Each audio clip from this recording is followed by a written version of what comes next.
right, what's going on, you guys? Nick here with Nick Strength and Power. I've got a couple of interesting stories for you guys today. The first story that I've got for you guys today, Ruff Diesel just went over to the Sheru Classic in Barat, winning that show to qualify for the 2024 Mr. Olympia. So a little bit different than what he did last year, where he kind of qualified at the last possible minute at like the last two shows he could do. This time around, qualifying as early as he possibly can, and now he's going to have the whole year to focus exclusively on the Olympia, and hopefully they have like their official heights for Classic Physique nailed down so he knows exactly what he can weigh for the Olympia. And obviously, unfortunately, he wasn't top 3 at the Classic Physique Olympia this year, so that means he did not automatically qualify, so he did have to compete to qualify. And maybe this will lead to a different result for Terrence. He was still 5th place, so a 1-place improvement from last year's Olympia. So it still was kind of a win in that sense, but still a little bit lower than I'm sure he was hoping to place, and a little bit lower than I thought he would place too. I honestly thought that maybe this weight increase would make a difference to him as far as the look that he brings on stage, because he struggled at the last Olympia with making weight, and then he was so off at that Olympia. I felt like that was the reason why. So I really felt like without that struggle, maybe he would be able to place higher. But maybe it's just a matter of him getting used to competing at a higher body weight and figuring out, how to really peak that conditioning. And maybe this time, with it being basically the opposite of the 2023 Olympia, where he waited until the last minute to compete and qualify, now he's got the whole year to focus. Maybe that will lead to a different result. Because keep in mind, just 1 year ago, well, shit, I guess it's been 2 years now, the 2021 Olympia, where Terrence was 2nd. He was runner-up at the Classic Physique Olympia to Chris Bumstead. He was beating Ramon, Breon, all these guys. So the thing that I'm really wondering is, have they just gotten that much better, specifically Ramon and to where maybe Terrence was beating a younger, less competitive version of their physiques, and maybe he's not going to be able to beat them again? Or is Terrence just still adjusting to this new version of his physique, a heavier version? Because then again, when you think about it, it wasn't that long ago that at the 2022 Arnold Classic, just 1 year ago, Terrence Ruffin beat Ramon and again after the 2021 Olympia. So did they really get that much better in the last year, or is he just adjusting? That's the question, because he did beat them relatively recently, but it seems like these past 2 Olympias, he just can't get past them. And I think last year it was largely to do with that weight cap at the last minute, him struggling with the weight. But I think he was pretty off this year in terms of conditioning. And honestly, I kind of like his look here at this show better than his look at the Olympia. But that could just be a result of his posing routine. I mean, his posing routine here was so good. I really enjoyed it. The thing about Terrence is he is just a master of displaying his physique. He really knows all the best ways to pose for each, but he's just so good at presenting his physique the way that it is. He really is a masterful poser, and I feel like that's what makes me appreciate his physique so much. But anyway, let me know what you guys think in the comments below. Do you think Terrence Ruffin will one day be back in that conversation as a top 3 Olympian? Or do you think Ramon and they've just improved too much and got too good? Because, I mean, technically he is on an upward trajectory. He placed 1 placing higher this year with the weight advantage, and now this year he's going to have the advantage of this extended time. He's got the whole year to focus on the Olympia. So now he's got 2 advantages. Could he move up another placing, which would put him in 4th?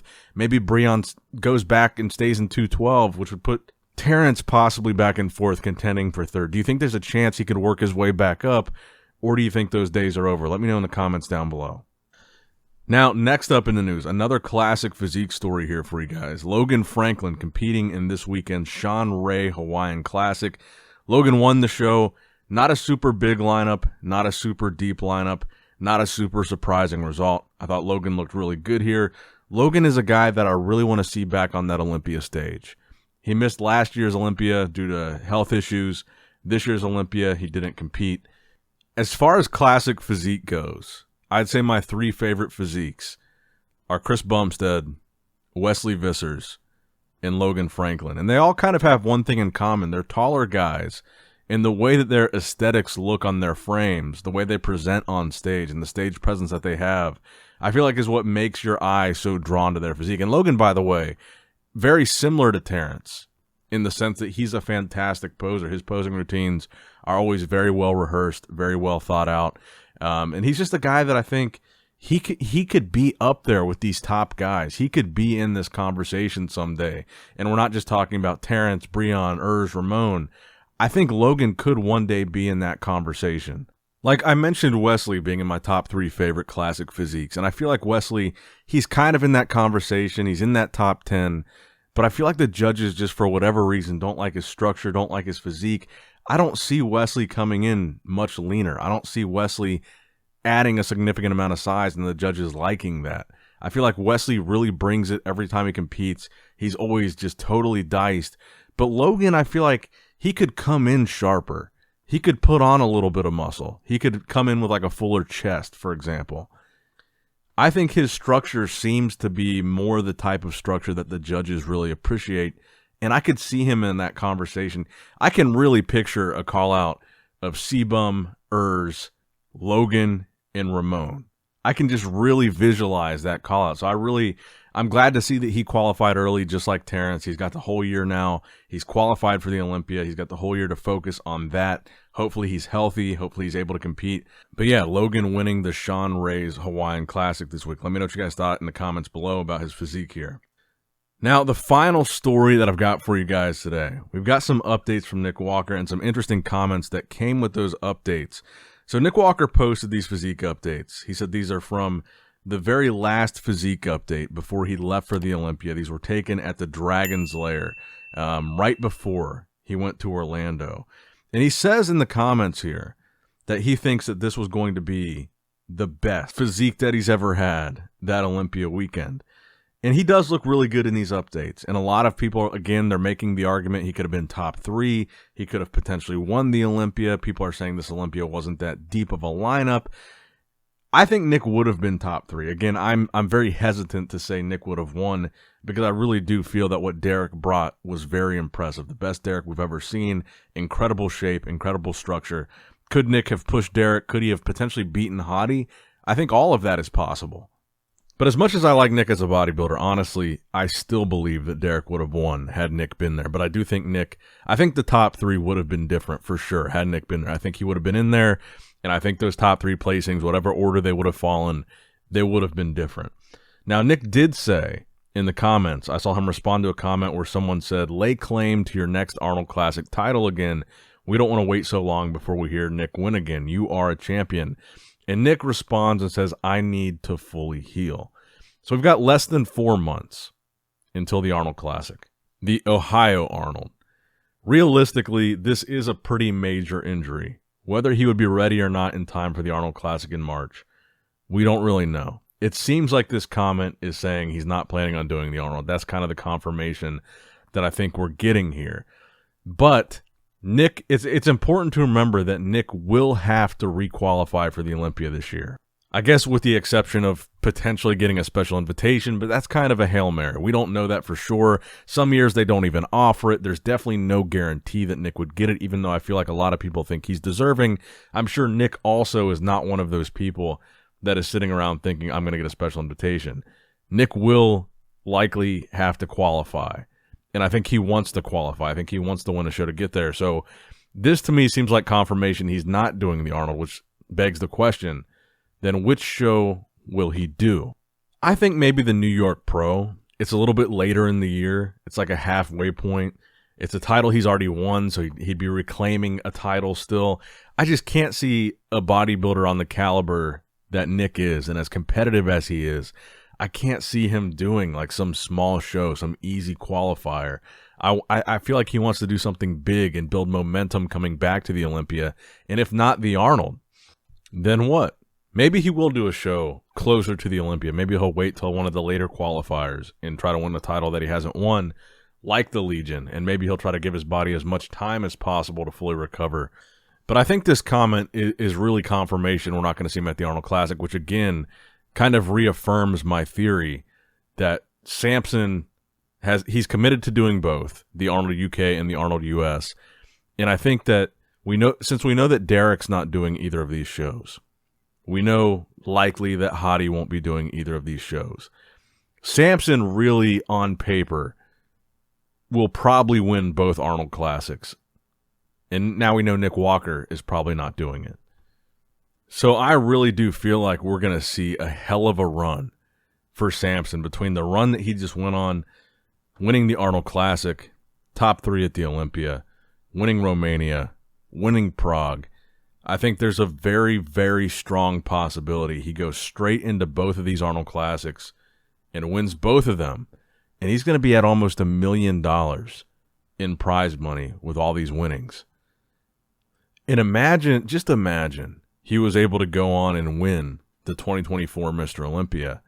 He's got to be the first bodybuilder in a very long time, if it's ever been done. If Samson were to win the Olympia in 2024, that $400,000, in 18 months, he would have made like $1.3 million just exclusively from prize money. I don't even know if that's ever been done before. And if he wins both of the Arnold Classics, that would put him close to $900,000 in prize money in about a year's time, less than a year's time. I don't even know if that's been done before. Because, I mean, even as early as like the late 90s, the Olympia prize money was like in the 100s, like 150,000 or whatever it was. It didn't get all the way up until 400,000 until the 2000 teens. And then obviously the Arnold has bumped up their prize money significantly over the past few years. So it's only been recently that you've had these really big bodybuilding purses. And I think with Nick absent, with Hadi absent, with Derek absent from these Arnold Classics, I think maybe if Samson wins both those Arnolds, he could be like record setting in terms of prize money in a year's time. I don't know if that's ever been done before. That would put him, like I said, close to $900,000 in prize money. I don't know if that's ever been done in a year from professional bodybuilding. That might be the highest prize money ever earned in a year. And again, I think it's still a bit premature to just say that he's going to win those shows. But realistically, with those top guys being out, you've got like maybe an Andrew Jacked, maybe a Michael Krizo, maybe a Hunter Labrada as far as who could push a guy like Samson at one of these Arnolds. And of those guys, maybe Andrew Jacked would be the closest to pushing him for the title. Andrew Jacked has won an Arnold UK title already. But he said he's taking a long break. And I just don't see Hunter or Krizo being the guys to stop Samson. So let me know what you guys think in the comments down below about Nick Walker being out of the Arnold, and what do you think Samson's chances are of winning both? Let me know down below. Make sure you like the video, comment, subscribe, click the bell notification icon, all that good stuff. And as always, I love you guys. Appreciate you guys. Nick Strength and Power, signing out. All right, guys, don't forget to click that like button and subscribe to this channel if you enjoy the content. Also, check out my Instagram at NICKS&P, my Facebook page, which is simply Nick Strength and Power, my secondary YouTube channel, Nick Strength and Vlogs, for vlogs and bonus content that you will not see on this channel, and consider subscribing to my third YouTube channel, Nick Strength and Pokemon, which is all things Pokemon and trading card games, completely unrelated to this channel. So if you're into that, give that one a look. And all links to merchandise and social media will be in the description box below. If you guys want a Nick Strength and Power t-shirt, that will be in the Shopify link below. Have a great day.